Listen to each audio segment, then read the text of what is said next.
So yun guys, pangalawang bahay na napuntahan na namin kanina. Galing kami kay Ate Lea. So ayun yung isang bahay na pupuntahan natin. At mga na-scout ho ito ni Kuya Mario. Siyempre kasama pa rin natin sila Kuya Mario, si Ate Amor, Pading Rizal Vlog, Pading Rene, tsaka si Pading Alpi. Yun sila nag-garahe. Sobrang init, sobrang init ang panahon. And siyempre ay makita nyo talagang grabe yung init ng panahon dito. Kuya Mario, ikaw na Kuya Mario mauna. Tingnan ko kung Oo. So titingnan nila Ate Amor kung andyan.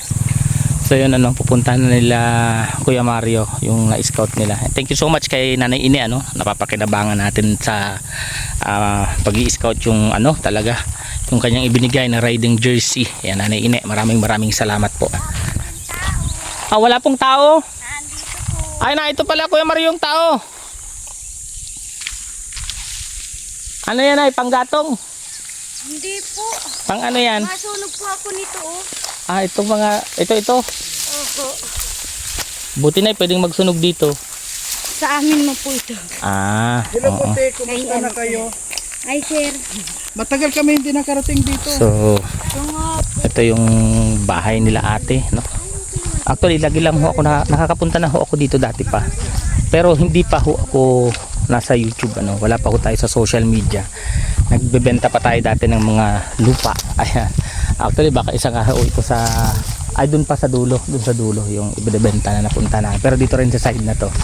Ang lawak ng lupa dito, siguro kaya nilinisan to kasi magtatanim, Magtatanim ho dito. So nakalimutan ko magdala ng tubig, sobrang uhaw na ho ako. Dire-diretso kasi kami kanina. And dadaan pa ako ng sentro ng Daet, bibili rin ako ng tumbler, yung talagang nai-stackan ng malamig na tubig, Alin ang bahay ni ate dyan? Yan dati Ito ang bahay niya dati. Nagiba. Gumawa niya. Ito na naman yung bahay niyang panibago. Ay grabe.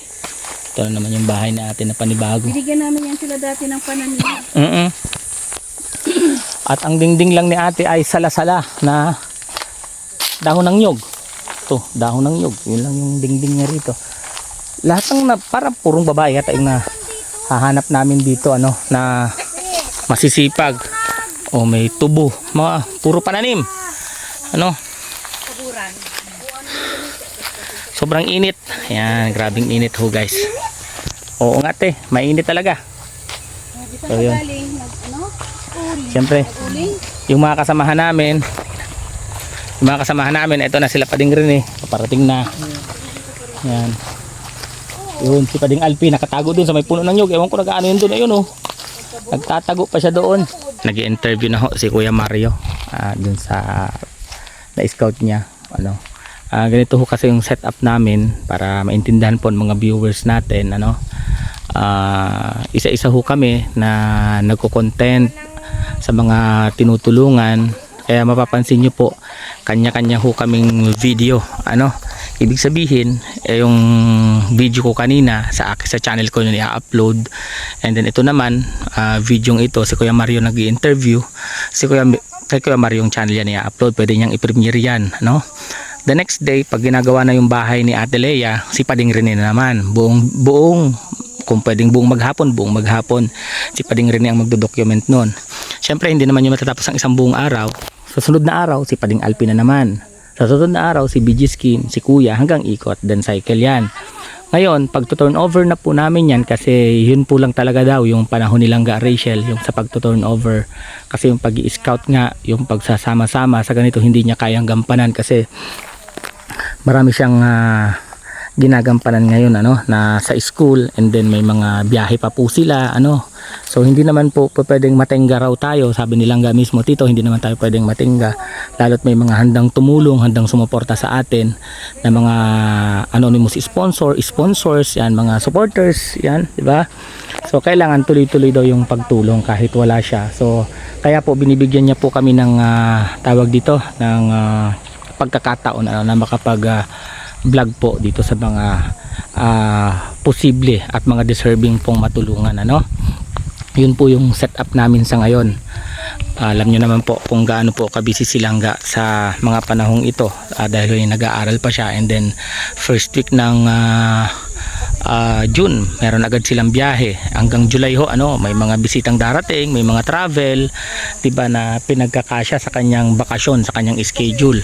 So yun na lang po yung aming napagkasunduan ng grupo, kapatid po ni Langga, na kami po muna ang mauunang mag-upload sa kanya, So yun guys, kita nyo naman ang sipag ni ate, napakaraming pananim, talaga napakalawak. At rinig ko nga yung kanyang asawa raw ay nasa Kaburan. In fact, sinabing Kaburan, sila ho'y naghahanap ng ginto. Yan. So napakainit po ng panahon. Buti nga medyo nawala yung init. Hinubad ko yung kasi pinagpapawisan na ako. Ito lang ho yung bahay nila ate. Tagpi lang rin. Ayan tingnan nyo naman. Yung bubong nila trapa lang din. Ayan yung mga buhay. And ito raw yung dating bahay nila ate. Ayan, napakaliit lang din. So deserve din nila ating matulungan, at napakasipag naman nila ate. Tingnan mo naman, maraming pananim, may tubo. Ito kamuting kahoy, parang tapos na tong maanihan, Ayan, syempre nilinisan na ulit nila ate. Napakalawak ng nalinisan, Kaya pala yung daladala ni ating tuyong dahon ng niyog, susunugin niya raw pala lahat itong mga nito yung punot, dahon. Ayan, yun yung dito, purpose ni ate. Yan, simple lang yung bahay nila ate, So yun guys, dami rin tanim dito nila ate. Yan tanlad, yung lemongrass. Ayun lemongrass, ang dami nating lemongrass. At sa bahay wala na ito, hindi kami makapatubo nitong lemongrass na to. Ayun dami kala mo damo, pero hindi, lemongrass talaga to. Yan sarap niyan sa sa ginataang manok, tinulang manok, lahat sarap yan. Sa lechong manok, pinapalaman din yan, nag-interview pa si Kuya Mario. Dito lang kami sa labas. So yun guys, napakainit talaga. Naririnig ko nag-iiyakan na dun sa ini-interview ni Kuya Mario. May nag-iiyakan na sa loob.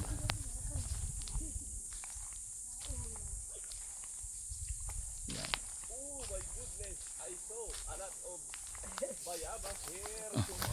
So yun, may namamayabas na dito may namamayabas na.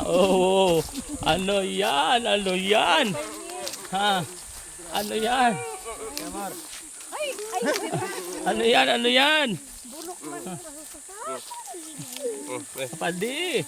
padi naman. Tika natin bayabas. Harap Ay, ang galing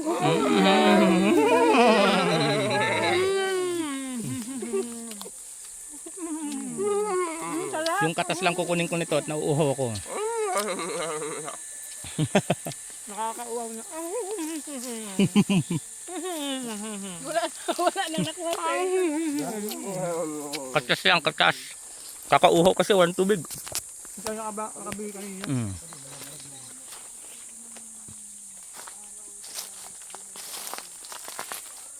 Yung tubo, di ba pinapangkas yan? Kapatagal uhaw din yan.